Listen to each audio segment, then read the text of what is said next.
nwa baby virgin na criminal gangs ya na nwụnọ ncha niile ga-ebu ndị ọya ga-akpọchi ntị buru ndị ọya jekwuru nwa virgin ka ọ gwọọ ya mana ọgwọghọ mmịa ebele mmịa ọkpa ọgwọlọ mmịa nwee shuga ebe mmịa ọkpa na ụnụ nwa ya aka chi ntị buru ndị ọya ji ebe a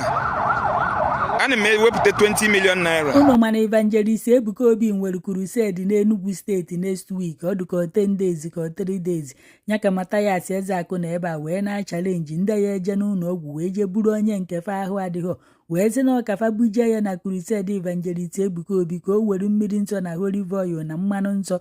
na nke a na-agba n'aka na nke a na-agba n'ọkpa n'ukwu wee gwọọ ọfọ ya na Evangelist Ebuka Obi agwọghọ nne ya ti ọ bụrụzie nke unu bụ wee je ka ọ ya agwọ na unu jecha anya bụ ife Evangelist Ebuka Obi wee gwọọ ndị nke ụnụ ọya na ya bụ Mathias Ezeaku ya enye unu 20 million naira na ọ bụrụ na unu weta ife akaebe na onye nke ụnụ ahụ unu bụ wee jee ebe ahụ na ọ na-ayabu ahụ bifo unu wee buru ya wee ruo Evangelist Ebuka Obi wee gwọọ ya ọya na oyi enye unu 20 million naira kama na ọ bụrụ na unu si n'ụlọ ọgwụ wee bupụta onye nke unu wee jee ebe ahụ wee mechaa Evangelist Ebuka Obi wee ghara ịgwọ ya ọya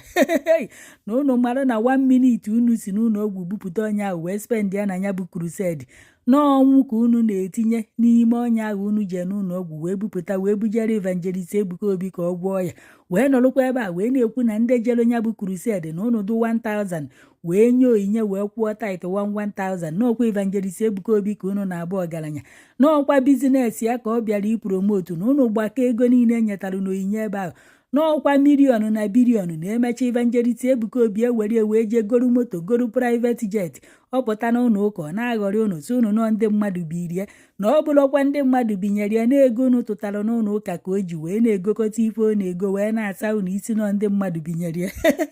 unu ya bịakwa ka unu gere n'ọnụ Mathias Ezeaku na ọ bụrụkwa m ụkọrọ unu makwa na omebugo vidio maka ya bụ crusade wee na-asị na-enwegasịrị ndị amụma ndị ụka ndị ọzọ nọ n'Enugu ma Mbaka ma ọkụ na-ele ele ma ọkụ na-efe efe ma zeele ọkụ ma fancha niile na fa juru n'Enugu wee na-eme crusade sinsi no live no transfer si Ebuka Obi burukwa nke ya wee na-abịa na crusade niile a unu na-eme bụ ndị ụka na unu kedu mkpụrụ ọma ọ mịtagoro n'ala Igbo ya ka ọ pụtakwa wee mekwa vidio nke anụnwa wee na-agwa unu na Evangelist Ebuka Obi na mmịa na aya diabetes ti ebe ya ọba ti na ọgwọghọ nne ya ti unu pụta kama unu ya eje unu ọgwụ ti unu ebulu ọya unu jezie ka ọ gwọọ unu na onye agwọghọ nne ya ọ bụrụzi unu nwa ka ọ ya agwọ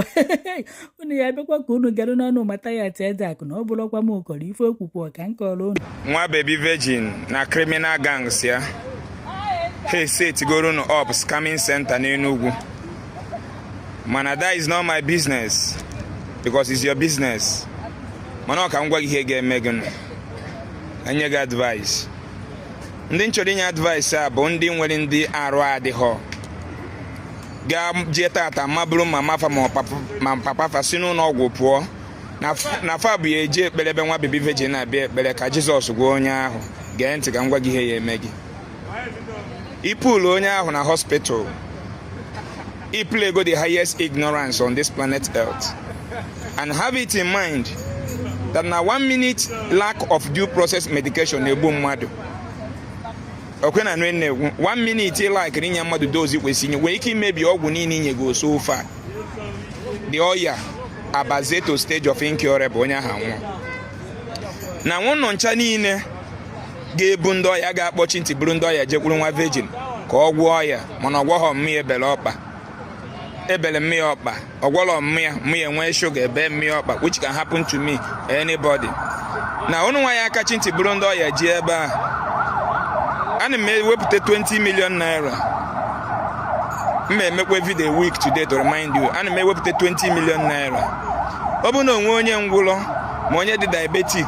onye arụ adịghọ iburu ji ebe ma obere nwa ga-anwe hole in the heart ijesi ekpere ahụ nwa ahụ adị mma ichitalụ medical report onye a nweburu gosi m ọnọgwụ na-etiriti ya diagnose ego na ọbụna dị ọya dị ọzọ mmeye gị 20 million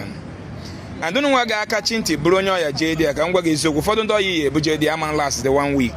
ha nwụọ ụfọdụ ma nas rutu 1 month ha nwụọ because of gịnị n'ipulu onye out of gịnị medical treatment or na ị nwere ego to follow the due process to treat that sickness or na that sickness dey higher than gịnị again well that the cause of the treatment or not incurable disease. So I advise you don't pull your beloved one who is sick after hospital to one virgin's prayer, because what they are doing there is just business. So onye ga-enweta miracle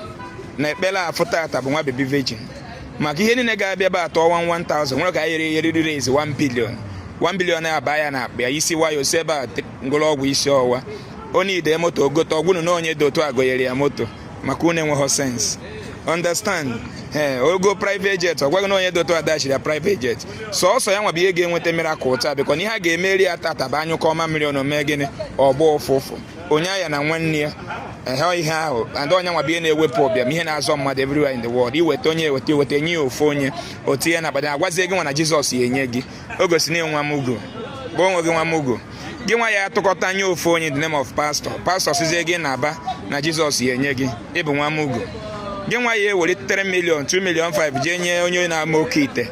ebunye gị ite iburu ite naba nyanwa natazie mmadụ 3 million 5 o nwego 35 million ụnụ nwa bụ eburuzi ite nawa ka ite nye unu ego in the name of oke ite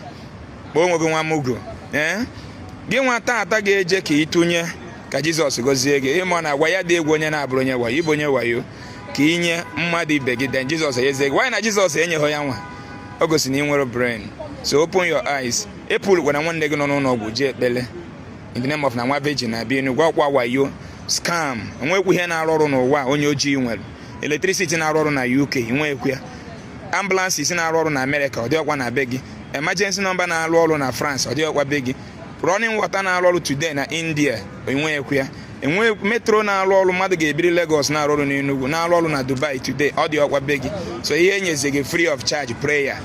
Ọ dị gị ka ikpe ekpere kịta fon iji na trip off onye ọchị review olu gị ya n'ụwa. Assume na ikpe ekpere na anaghị Jizọs fon gị anyụọ nnọọ, which means onye ọcha nyezi gị power car technology that na Germany kpaso gị were ekpere destroy whole Germany. Rome nye Catholic Church kpasuzie gị were n'aha Jizọs destroy a whole Rome eji gold wee lụ. Ị nwere sense as onye ojii mana ị ga-enwerịrị sense. Wake up, face your problems squarely. Ndị ọcha amalụgo na mmadụ ga-aya alụ create a standard health insurance. Iweta nke gị tụnye onye eweta tụnye ọya ofu onye n'ime anyị were gaa ha anyụkọ ọma mmiri ọ na-ahụ mee gịnị wee gwa anyị otu unu na ha anyụkọ ka unu nye nwa virgin taa o were ya gboo mkpi ya ọ bụ nwa mmụọ ga-enye ya mana a na-agwa gị na-efe isi kpakakpaka maka na a na-akụ gị ihe tred n'ime ụmụnne gị nwụọ maka na ụzọ adịrọ mma chọọchị asị gị kenewe Chukwu na ịnwụghọ ịbụ onye nzuzu echi ụzọ a ga-egbu gị o gbuo gị asịkwa ndị dị ndụ kenewe Chukwu na ha nwụrụ. So don't pull your sick one out of hospital in the name of ijebe nwa virgin. Na unu nwa ga-continue kwenye pool wee jebe nwa virgin. Ana m enye gị 1 week today. A lot of them ga-anwụ because of lack of proper medical care or incurable disease. Onye ọya hiburu jedi ya anwụ ọ bụ na ị nwere what it takes to take care of it. Nwanne gị nwere kidney failure ị ga-eburu je na nke nwa virgin taa date tata jee nene ma ije seta ma the kidney failure ga-ana ị nwere ego for transplant the person ga-anwụ and ọ nwụọ before chọọchị abịa nne ya ị ga-akwụ chọọchị ụgwọ. Ị na-anụ na-ekwu mụrụ anya sawarizi n'onu.